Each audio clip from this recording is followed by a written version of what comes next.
आज की अभिव्यक्तिवाणी है 15/12/2005 की। हेडिंग दिया है नए वर्ष में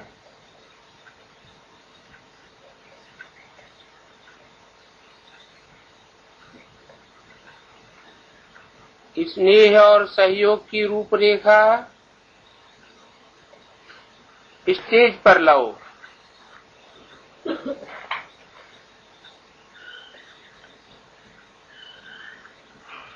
हर एक गुण और शक्तियों की गिफ्ट दो।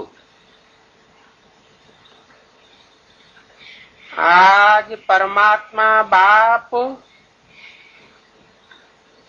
अपने चारों ओर के परमात्मा प्यार के अधिकारी बच्चों को देख रहे हैं।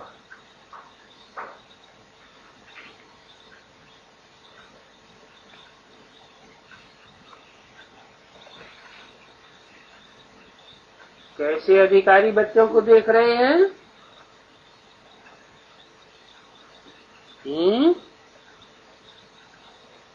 परमात्मा प्यार के अधिकारी बच्चों को देख रहे हैं।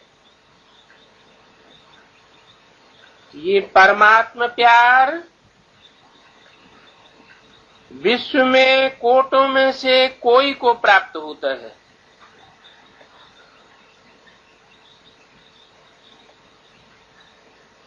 ये परमात्मा प्यार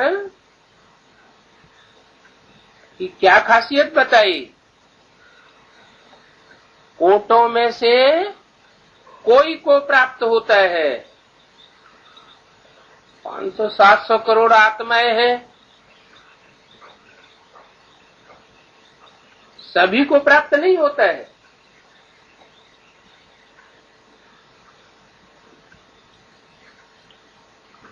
अव्यक्त रूप में तो होता ही है, लेकिन व्यक्त रूप में माना प्रैक्टिकल रूप में ये परमात्मा प्यार कोटों में से कोई को ही प्राप्त होता है।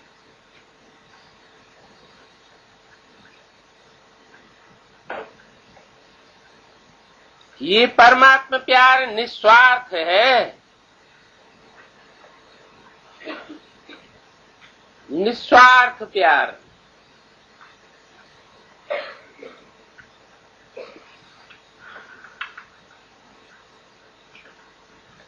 प्यार तो है,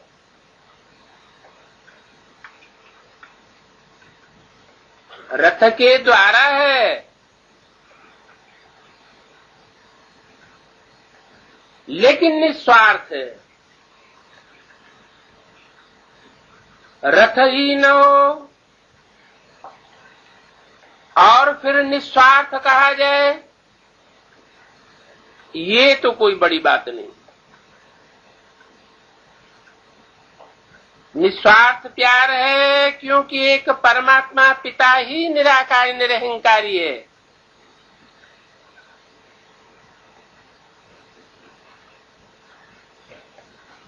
क्यों? 500-700 करोड़ मनुष्य आत्माएं निराकारी नहीं है?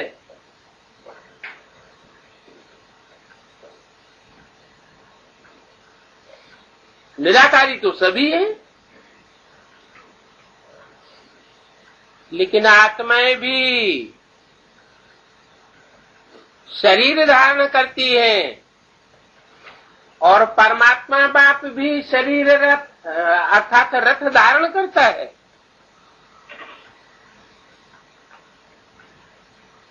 आत्माएं अपने रथ वाली होती है, इसलिए निस्वार्थ नहीं हो सकती। भक्ति मार्ग में भी गाया हुआ है, सुर नर मुनि सब की यह रीति, स्वार्थ लाग करें सब प्रीति। तो देवात्माएं ही क्यों न हो, हर आत्मा को सबसे पहले अपने रथ से प्यार होता है। इस दुनिया में कोई आत्मा निस्वार्थ नहीं हो सकती। एक परम पिता परमात्मा शिव ही है जो इस सृष्टि पर आकर के रथ भी धारण करता है और रथ लेते हुए भी निस्वार्थ होता है।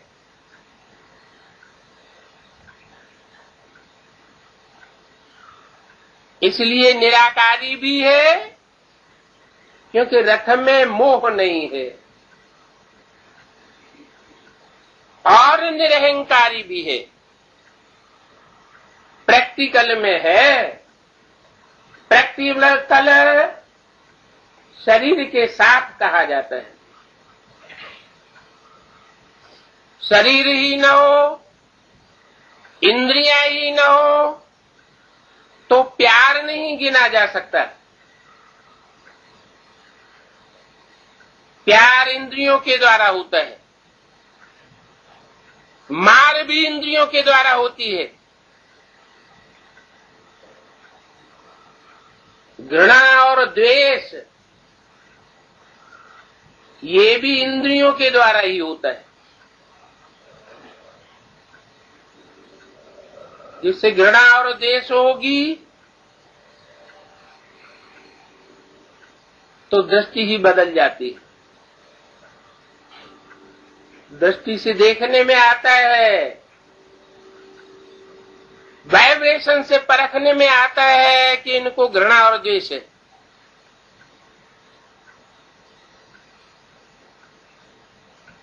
लेकिन परमात्मा प्यार निस्वार्थ होने के कारण शुद्ध प्यार है।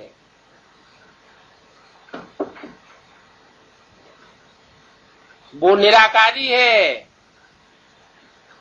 शरीर में रहते हुए भी निराकारी।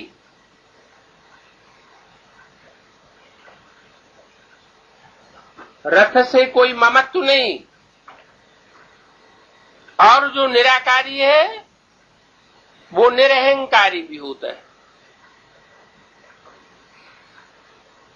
मनुष्यात्मा शरीरधारी होने के कारण कोई न कोई स्वार्थ में आ ही जाती है, क्योंकि उनको अपना रथ है।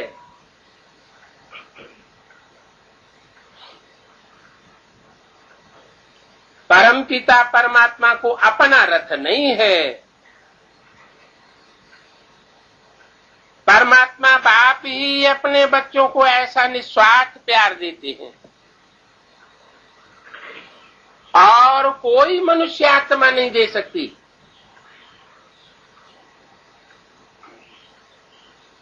परमात्मा प्यार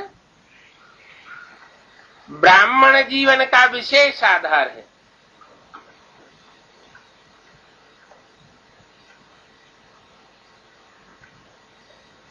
शूद्र जीवन का आधार नहीं है, विशेष वैश्य जीवन का आधार नहीं है,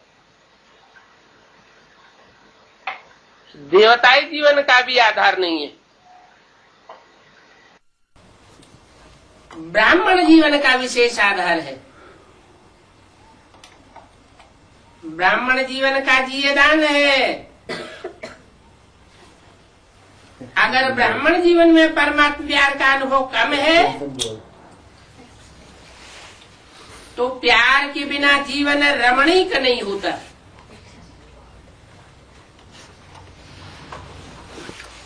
इसलिए बोला है ब्राह्मण असली जीवन संगम युग में होता है, और संगम युग है ही मौजों का युग। रमणीक होगा तो मौजों का युग होगा, नहीं तो सूखा जीवन हो जाता है।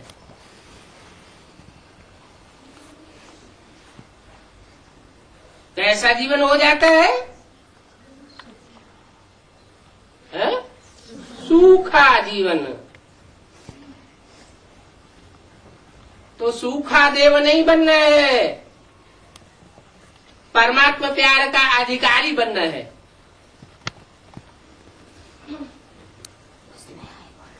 परमात्मा प्यार ही जीवन में सदा साथ देता है।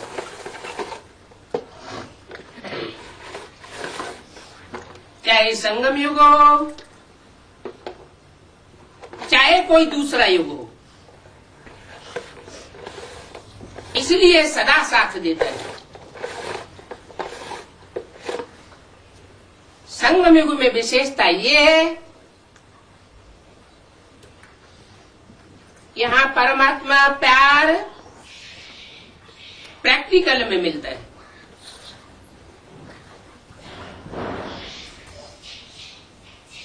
शरीर रूपी रथ में प्रवेश करके वो प्यार देता है और साथी बन करके सदा सहयोगी रहता है।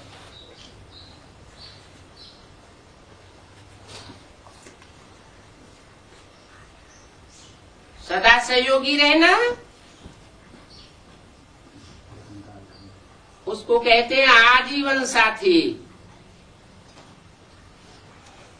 ऐसा साथी कोई हो नहीं सकता। तो जहां प्यार है, साथ है, वहां सब कुछ बहुत सहज और सरल हो जाता है। प्रैक्टिकल में सदा साथ नहीं है और प्यार नहीं है तो न सहज होगा और न सरल होगा। बिंदु को याद करते रहो। बिंदु को याद करना ही कठिन हो जाता है।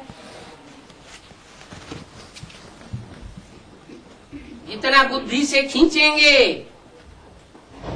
उतना याद रहेगा। इसलिए बोला जहां परमात्मा प्यार है, परमात्मा सदा साथ है, वहां सब कुछ बहुत सहज है और सरल है। इसलिए गाया जाता है सहज राजयोग, निरंतर योग। सहज होगा तो निरंतर भी होगा,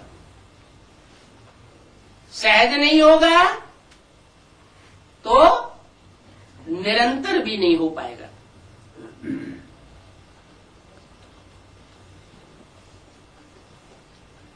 प्रैक्टिकल परमात्मा प्यार मोहब्बत का अनुभव कराता है, नहीं तो मेहनत का अनुभव होता है। ऐसा अनुभव है ना। परमात्मा प्यार जिसको मिलता है वो कोई भी प्रकार के व्यक्ति अथवा साधनों की आकर्षण में नहीं आ सकता।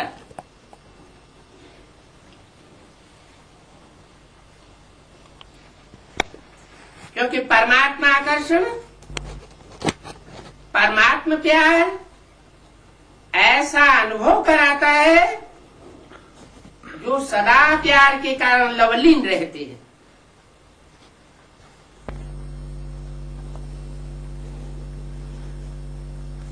जिसको लोगों ने परमात्मा में लीन होना समझ लिया है।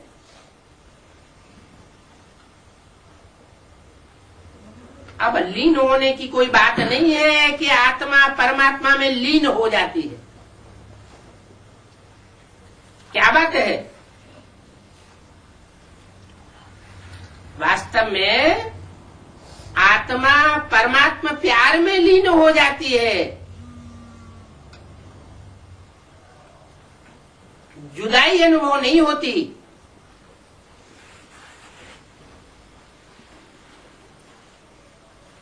परमात्मा में लीन नहीं होता, लेकिन परमात्मा प्यार में लवलीन हो जाता है। बाप दादा चारों ओर के बच्चों को देखते हैं।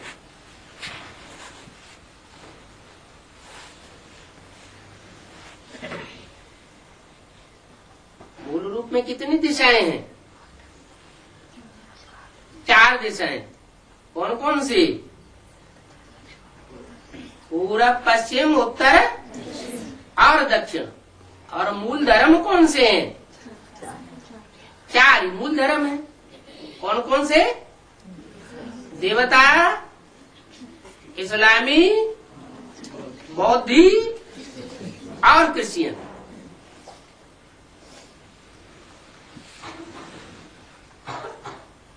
कहते हैं देवताएं ऊंची स्टेज में रहते हैं। देवताओं का मुखिया कहाँ रहता है?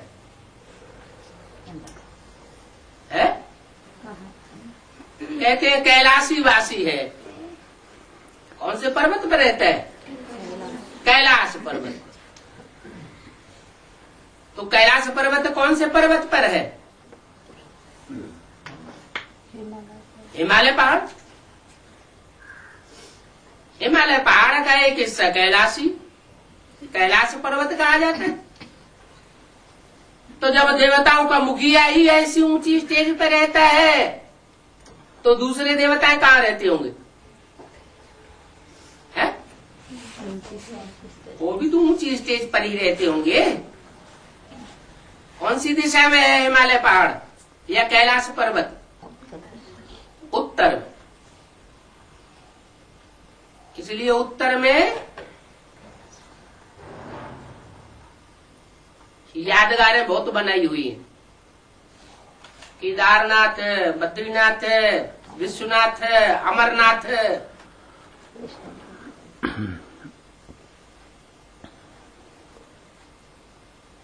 तो वो दिशा हो गई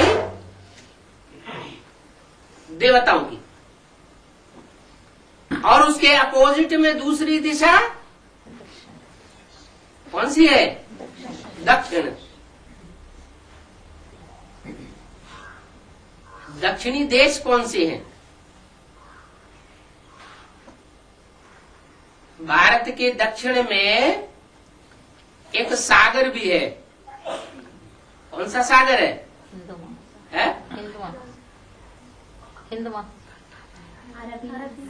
अरब सागर। पहले जो संपूर्ण भारत था उसमें पाकिस्तान भी शामिल था। अभी भारत खंडित हो गया है तो अरब सागर नहीं उतना गिना जाता। हिंद महासागर को दक्षिण सागर कहते हैं। लेकिन अरब देश, ये इस्लामियों के देश दक्षिणी देश कहे जाते हैं, जिसमें मिस्र, अफ्रीका, अरब देश वगैरह आ जाते हैं। तो पूर्व साइड में कौन सा धर्म है? बौद्ध धर्म। और पश्चिम में उसके अपोजिट पश्चिम में क्रिश्चियन धर्म। क्रिश्चियनिटी फैली हुई है।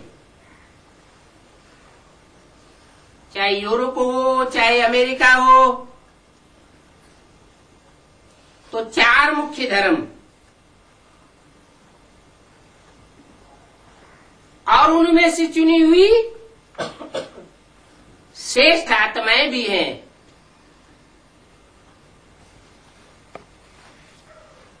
उन चुनी हुई आत्माओं को इशारा करके बोलते हैं। चारों ओर के परमात्मा प्यार के अधिकारी बच्चों को देखते हैं। परमात्मा प्यारे तो सभी बने हैं, माना चारों दिशाओं में जो भी चुनिंदा बच्चे हैं वो परमात्मा प्यार के अधिकारी तो सभी बने हैं। लेकिन अंतर क्या है? एक है लवली बच्चे। क्या? कैसे? लवली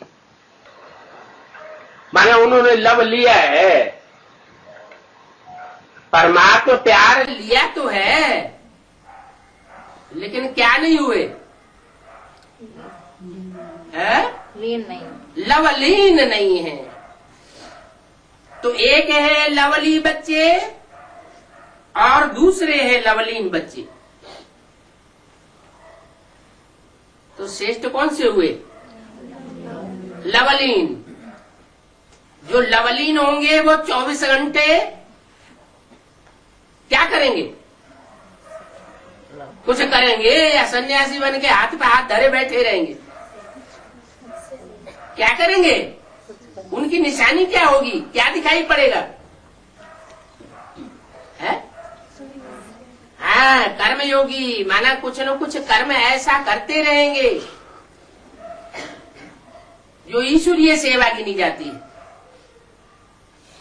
एक सेकंड भी उनका ईश्वरीय सेवा के बगैर पास नहीं हो सकता, व्यर्थ बातों में नहीं जा सकता। अगर व्यर्थ बातों में जाता भी होगा, व्यर्थ कर्मों में वो समय पास होता भी होगा, तो उनको बहुत पश्चाताप होता होगा। टाइम वेस्ट हो गया, बहुत वैल्यूबल टाइम है वो नष्ट हो गया। तो जो लवलीन होते हैं, याद में लवलीन, याद को ही योग कहा जाता है। योगी का अर्थ क्या बताया? योगी सो सहयोगी। अगर लवलीन योगी है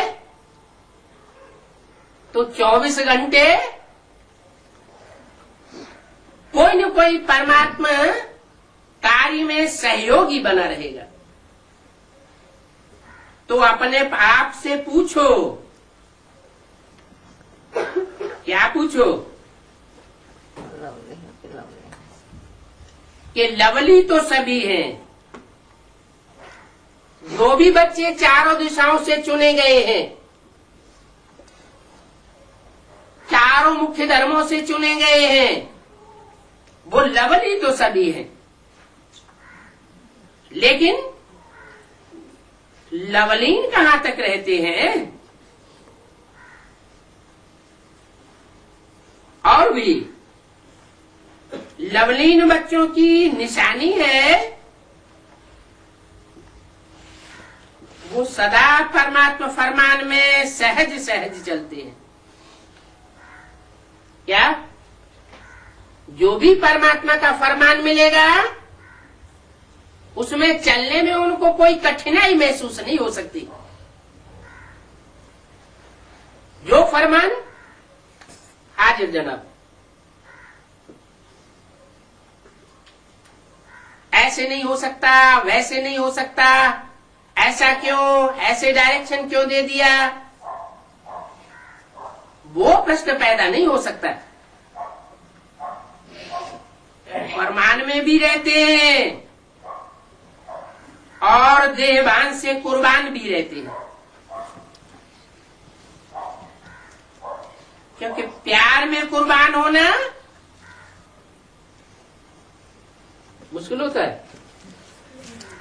प्यार में कुर्बानी भी बहुत आसान होती है, कोई बड़ी बात नहीं।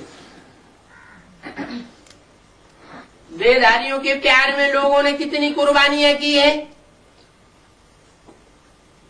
वो तो अधूरा प्यार होता है, स्वार्थ का प्यार होता है। और ये तो निस्वार्थ परमात्मा प्यार है। इसमें कुर्बान होना कठिन नहीं होना चाहिए। तो फरमान में भी रहते हैं और देहभान से कुर्बान भी रहते हैं, क्योंकि मुश्किल नहीं होता है। मोहब्बत में मुश्किल नहीं होता, मोहब्बत है तो आसान है, मोहब्बत नहीं है तो कठिन हो जाता है। तो सबसे पहला फरमान है क्या? पवित्र भव और योगी भव। पवित्र भव का मतलब क्या हुआ? एक बाप दूसरा न कोई। तो दृष्टि भी पवित्र हो जाएगी, वाचा भी पवित्र हो जाएगी। जो कर्म करेंगे वो बाप के लिए करेंगे, वाचा बोलेंगे वो बाप के लिए बोलेंगे। दृष्टि में भी बाप दिखाई पड़ेगा, बाप के बच्चे आत्माएं दिखाई पड़ेंगी। तो पवित्रता स्वतः ही समा जाएगी। बाप का बच्चों से प्यार होने के कारण बाप बच्चों को मेहनत करते नहीं देख सकते।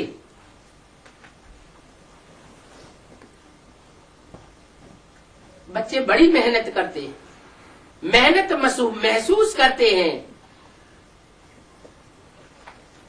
इससे क्या साबित होता है? जो बच्चे मेहनत महसूस करते हैं, बड़ी भागदौड़ करते हैं और रिजल्ट कुछ भी नहीं निकलता। इससे क्या साबित होता है? कि मोहब्बत नहीं है। जहां मोहब्बत होती है वहां मेहनत महसूस नहीं होती, थोड़े में ही सहज सफलता निकलती है। बाप जानते हैं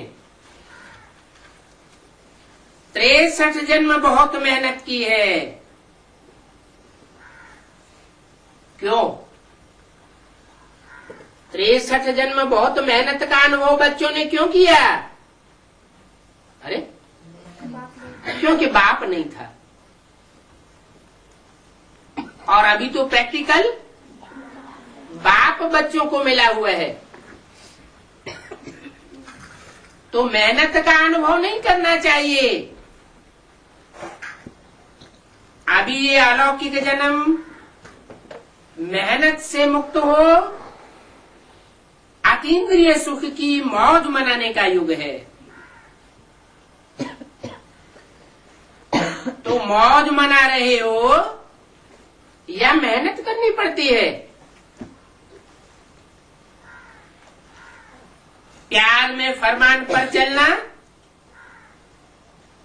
इसमें कोई मेहनत नहीं लगती। अगर मेहनत करनी पड़ती है तो जरूर प्यार की परसेंट कम है। कहां न कहां प्यार में कहीं न कहीं कोई व्यक्ति के ऊपर, कोई पदार्थ के ऊपर लीकेज हो रही है।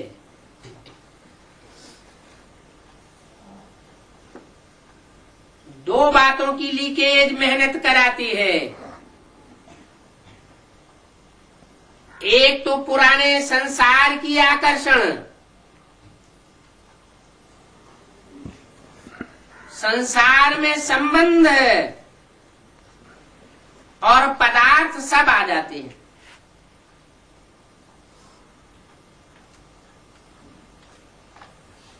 भांति भांति के संबंध होते हैं, भांति भांति के पदार्थ होते हैं जिनमें बुद्धि जाती है। पदार्थ मिलते हैं मन के अनुकूल, इच्छा के अनुकूल,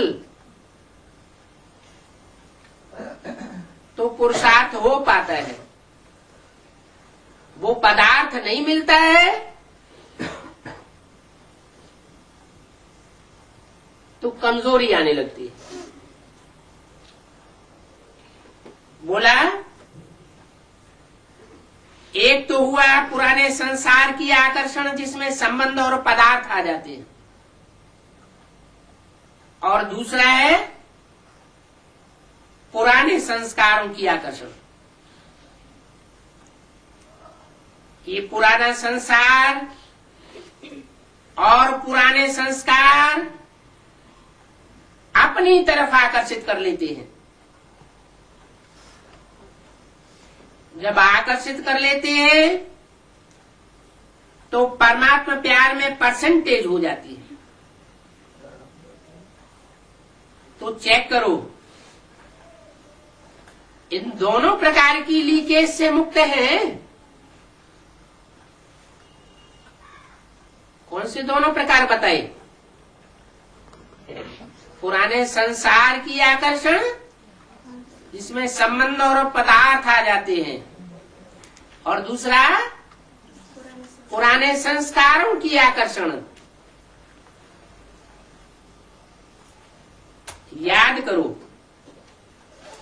आप आत्मा के अनादि संस्कार और आदि संस्कार क्या थे?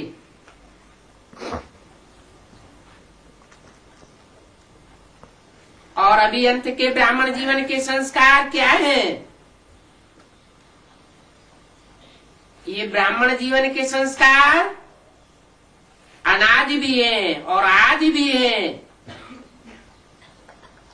इसलिए जो आदि है वो अंत में भी श्रेष्ठ संस्कार होने चाहिए। ये पुराने संस्कार मध्य के हैं। मध्य द्वापर युग से ये पुराने संस्कार इमर्ज होते हैं।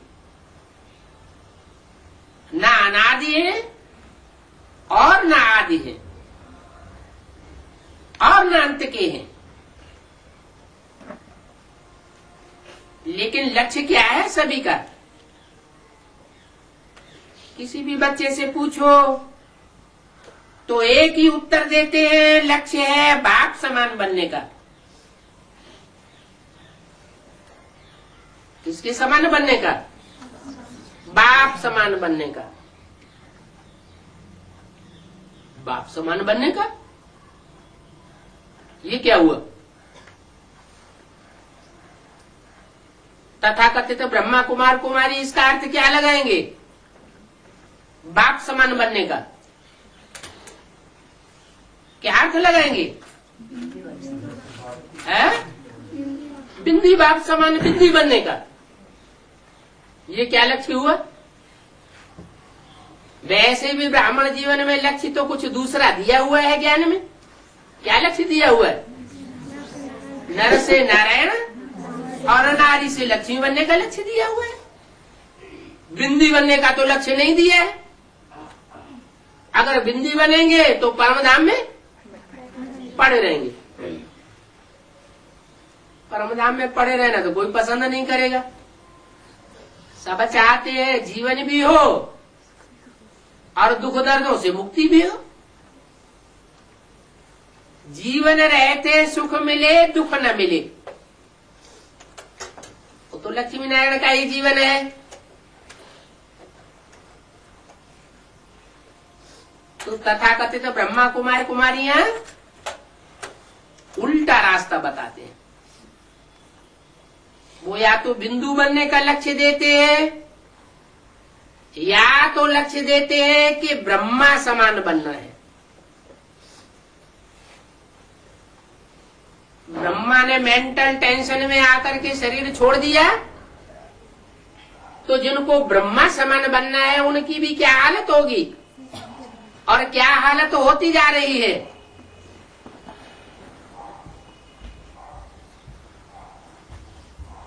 हार्ट फेल होकर शरीर छोड़ना पड़ता है, क्योंकि जैसा लक्ष्य वैसे ही लक्षण आ जाते हैं। तो बाप समान का बनने का उल्टा अर्थ नहीं उठाना। बाप समान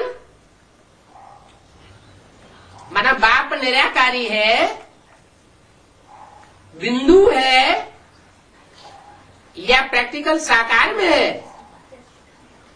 प्रैक्टिकल साकार में है तो बाप समान बनने की बात पैदा होती है।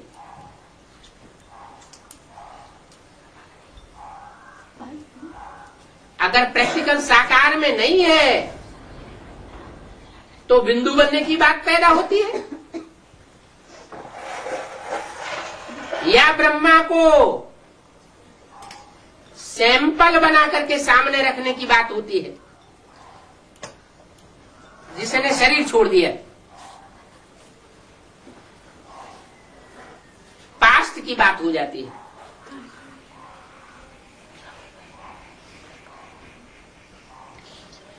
तो जो एडवांस में बच्चे हैं उनकी बुद्धि में तो आता है, कोई से भी पूछो तो एक ही उत्तर देते हैं, बाप समान बनने का है। यही लक्ष्य है ना? अगर यही लक्ष्य है तो हाथ उठाओ। यही लक्ष्य पक्का है या बीच बीच में लक्ष्य पक्का जो है वो कच्चा हो जाता है, लक्ष्य बदल जाता है? तो बाप बच्चों से पूछते हैं कि बाप और दादा दोनों के समान संस्कार कौन से हैं?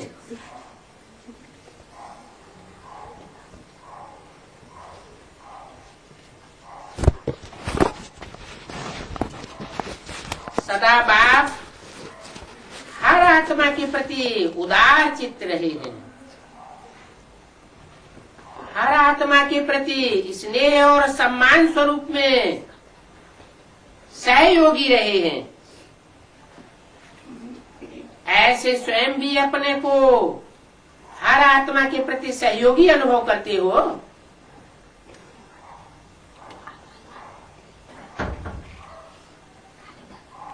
सहयोग दे तो सहयोगी बने,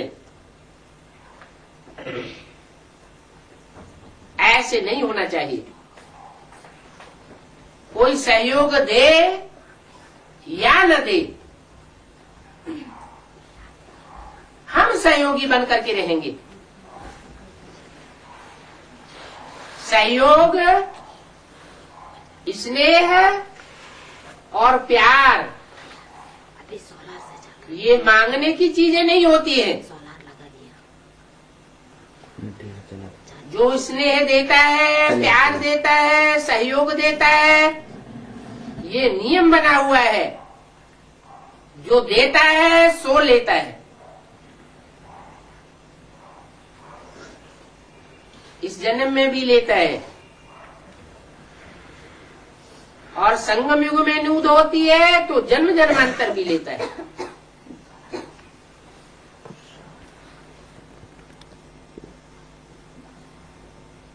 ये कर्म की थ्योरी है कि जो देता है सो रिटर्न में लेता है। द्वापर कलयुग में भी ये थ्योरी चलती रहती है। इस जन्म में हम जो देंगे अगले जन्म में हमको वापस जरूर मिलेगा। तो स्नेह और सहयोग की भीख मांगने की दरकार नहीं है। कोई स्नेह सहयोग देता है तो स्नेह सहयोग देना है, ऐसा नियम बनाने की दरकार नहीं है।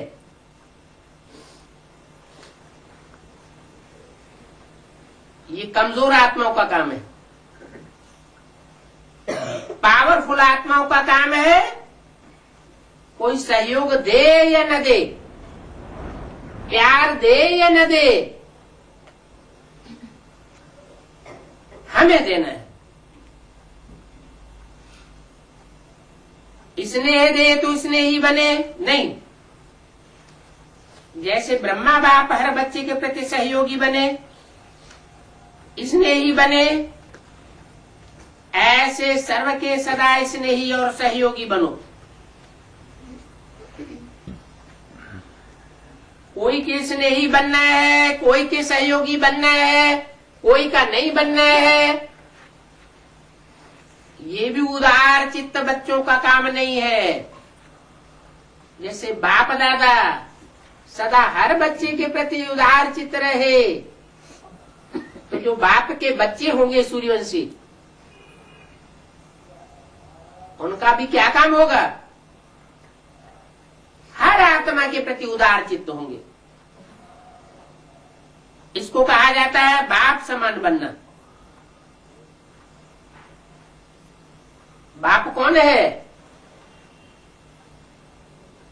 बाप ज्ञान सूर्य है। तो सूर्य किसी को कम रोशनी देता है, ज्यादा रोशनी देता है, पक्षपात करता है? नहीं करता ना। सबको समान देता है। तो जो सूर्यवंशी बच्चे होंगे वो सबको सदा स्नेही और सहयोग की दृष्टि से देखेंगे और प्रैक्टिकल एक्ट में भी लावेंगे। अगर कोई भी बच्चे को इन बातों में मेहनत करनी पड़ती है, संस्कार परिवर्तन करने में, तो उसका कारण क्या होता है? ब्रह्मा बाप ने अपने ऊपर अटेंशन रखा। अटेंशन रखना अच्छी बात है, लेकिन मेहनत नहीं की। संस्कार परिवर्तन में मेहनत का कारण है लवली बने हैं, लेकिन क्या नहीं बने हैं? लवली नहीं बने हैं, इसलिए मेहनत अनुभव होती है।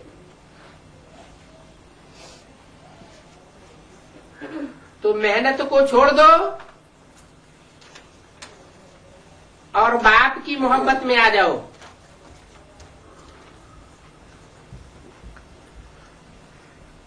दिसंबर 2005 की अव्यक्तवाणी का दूसरा पेज। बाप दादा तो हर बच्चे को लवली बच्चा समझते हैं, जानते भी हैं, जन्म पत्री हर एक की जानते हैं। फिर भी बाप दादा क्या कहेंगे? लवली बच्चे हैं। कड़ुआ बोलते हैं, कड़ुए काम करते हैं, कड़ुआहट आ जाती है वातावरण में, फिर भी बाप दादा लवली के रूप में देखते हैं। बाप दादा हर बच्चे को एक ही पढ़ाई, एक ही पालना, एक ही वरदान सदा देते हैं। चाहे लास्ट नंबर मन का भी है, जानते हैं कि ये लास्ट नंबर मन का है।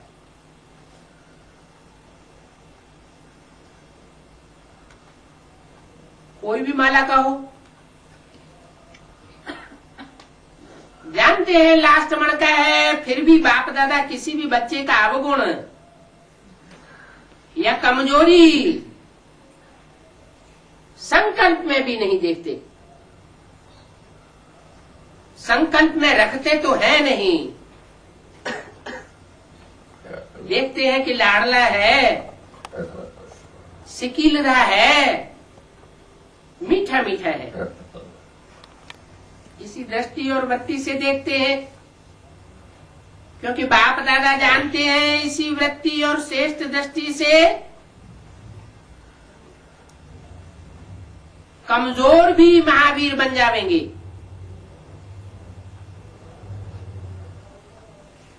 ऐसे ही अपने श्रेष्ठ वृत्ति और स्वभावना, शुभ कामना द्वारा किसी का भी परिवर्तन कर सकते हो। जब आपने चैलेंज किया है कि प्रकृति को भी परिवर्तन करके दिखाएंगे,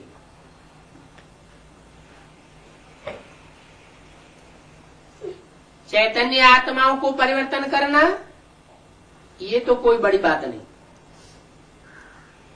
चैतन्य आत्माओं में तो चैतन्यता होती है, मन बुद्धि भी चैतन्य होती है। बात की गहराई को समझ सकते हैं।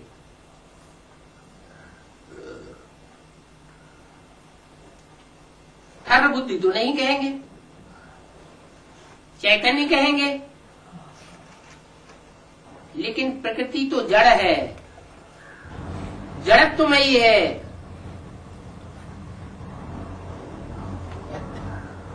जड़त्वमयी होने के कारण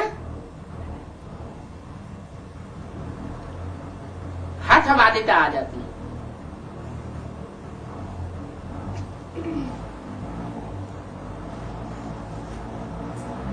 उस हठवादिता को देखना नहीं है।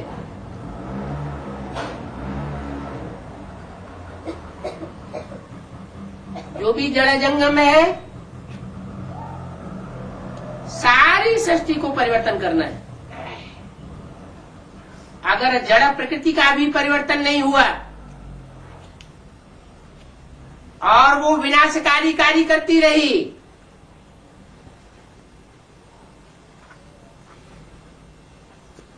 तो दुनिया में नया युग, सतयुग या स्वर्ग आ जाएगा कि नरक ही बना रहेगा? क्या होगा?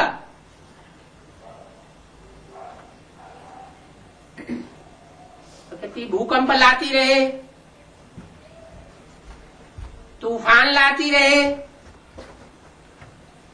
तो दुनिया में अमन चैन आता रहेगा? चलो आत्माएं सुधर जाए, अमन चैन होगा? नहीं होगा।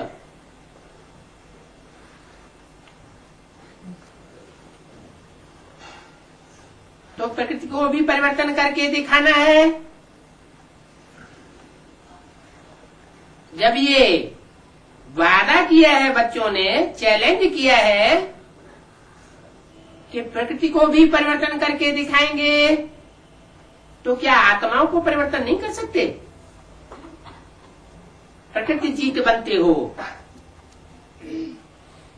तो आत्मा की श्रेष्ठ भावना से, कल्याण की कामना से परिवर्तन नहीं कर सकते हो?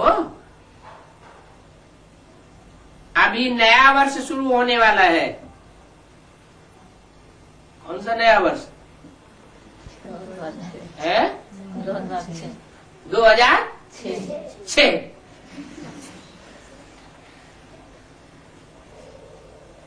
तो नए वर्ष में सर्ववेद के ब्राह्मण परिवार के बीच एक दो के प्रति अपने स्वभावना, श्रेष्ठ कामना द्वारा हरेक एक दो के परिवर्तन करने में सहयोगी बनो।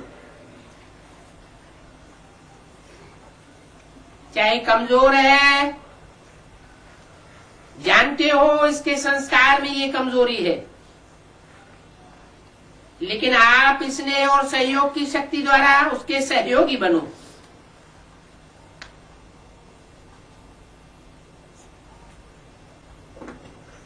एक दो को सहयोग का हाथ मिलाओ। इस सहयोग के हाथ मिलाने का दृश्य ऐसा बन जाएगा जैसे हाथ में हाथ स्नेह में मिलाते हैं। सहयोग का हाथ मिलाना, स्नेह का हाथ मिलाना,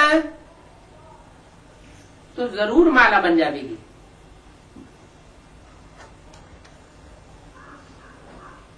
उनको शिक्षा नहीं दो, स्नेह भरा सहयोग दो।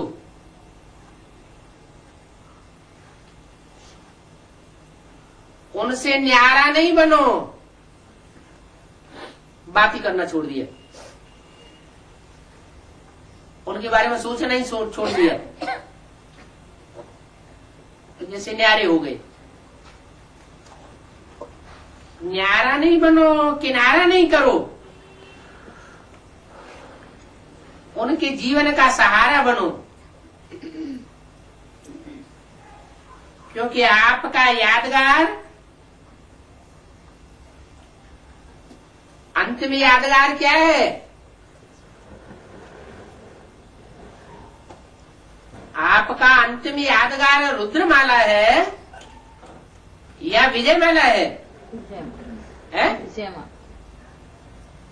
आखिरी तो रुद्रमाला के मणके भी नंबरवार विजयमाला में पिरोए जाएंगे। तो आपका यादगार विजयमाला है। हर एक मणका मणके के साथ ही सहयोगी है तो माला का यादगार बना है।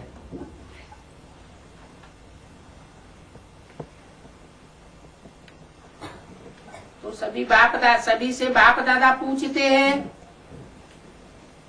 नए साल में क्या करना है।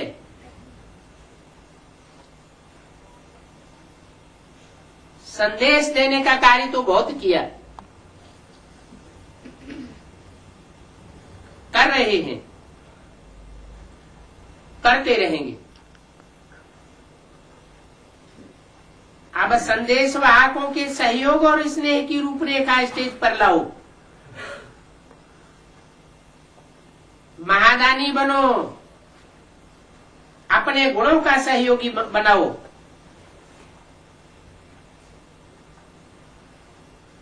और बनो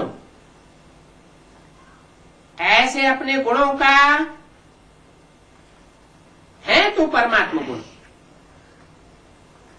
लेकिन जो अपने में बनाया है उस गुण की शक्ति से गुणों की कमजोरी को दूर करो। तो ये काम कर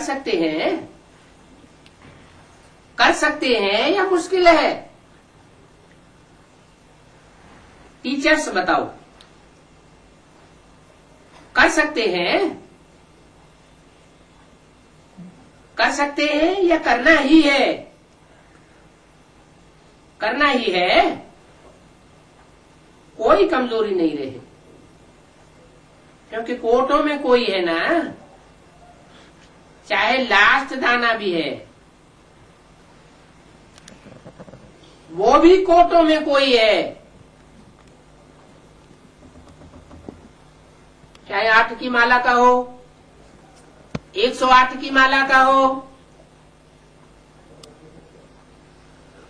1000 भुजाओं की माला का हो, 16,000 की माला का लास्ट मण का हो, वो भी कोटों में करोड़ों में कोई मण का है। आपका टाइटल ये है मास्टर सर्वशक्तिवान।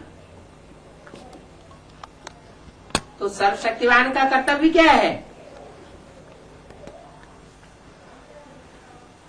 उनका कर्तव्य है शक्ति की लेन देन करना,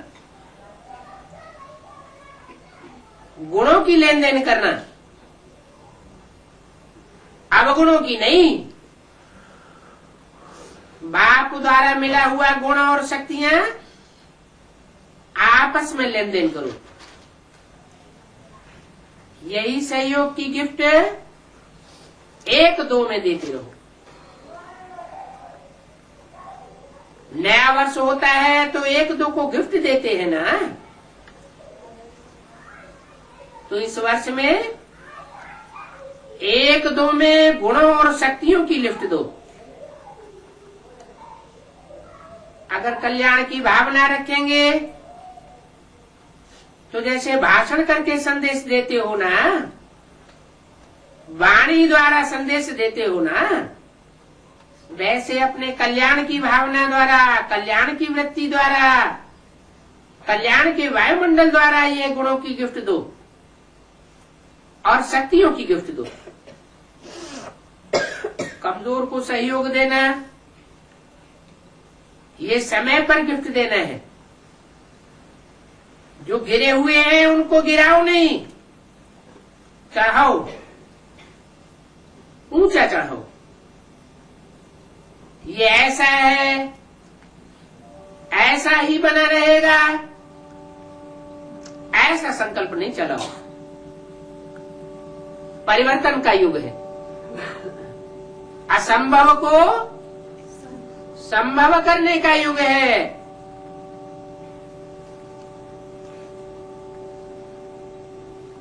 तो भावना रखो ये प्रभु प्यार के पात्र हैं। कोटों में कोई आत्मा है, विशेष आत्मा है, और ये भी विजयी बनने वाली आत्मा है। ये दृष्टि रखो। अभिव्यक्ति, दृष्टि, वायुमंडल चेंज करो।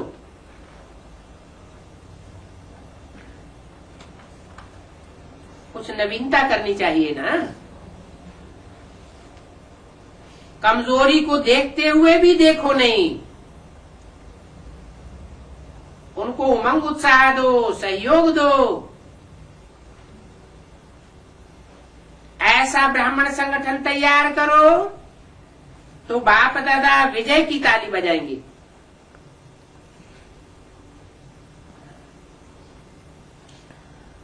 आप भी बार बार तालियां बजाते हो ना, बाप दादा मुबारक हो, बधाई हो, ग्रीटिंग्स हो, उसकी तालियां बजाएंगे।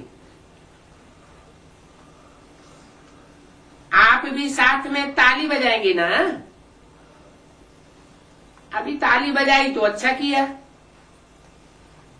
लेकिन सारे विश्व के सामने ताली बजे, सबके मुख से ये आवाज निकले। क्या आवाज निकले? है?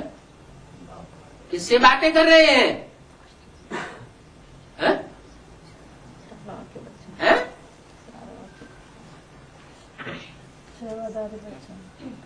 सबके मुख से ये आवाज निकले, हमारे इष्ट देव आ गए।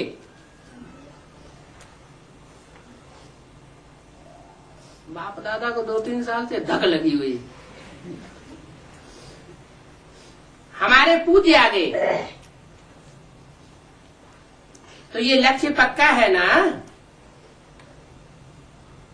किनका है? जो अष्टदेवों की लिस्ट में आएगा उनका, हमारा तो कोई काम नहीं। अरे अष्टदेवों का नाम डिक्लेयर हो गया क्या है?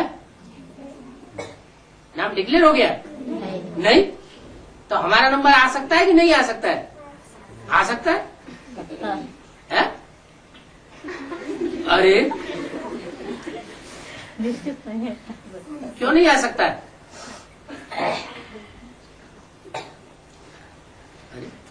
लक्ष्य तो लिया लक्ष्मी नारायण बनने का।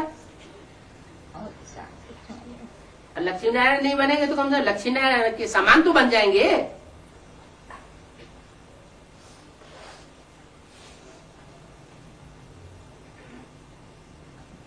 निगेटिव भावना ना अपने लिए हो और ना दूसरों के लिए हो। तो सबके मुख से ये आवाज निकले, हमारे इष्ट देव आ गए, हमारे पूज्य आ गए। तो ये लक्ष्य पक्का है ना?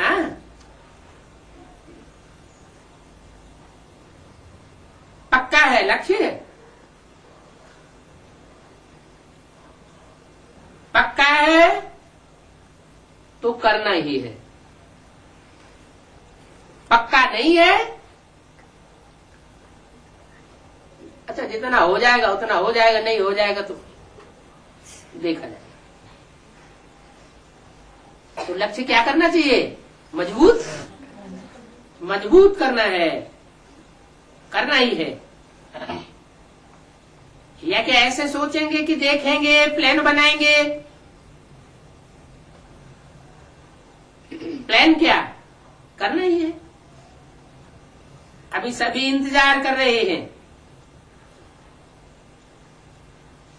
जो भी इंतजार करने वाले हैं,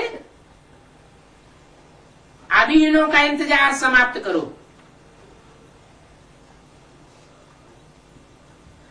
प्रत्यक्ष होने का इंतजाम करो। देखो प्रकृति भी अभी कितनी तंग हो रही है।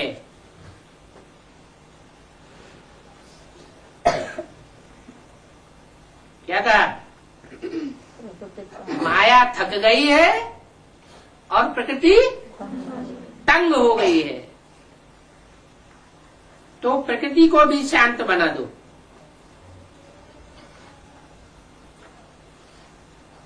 बहुत अशांत हो रही है,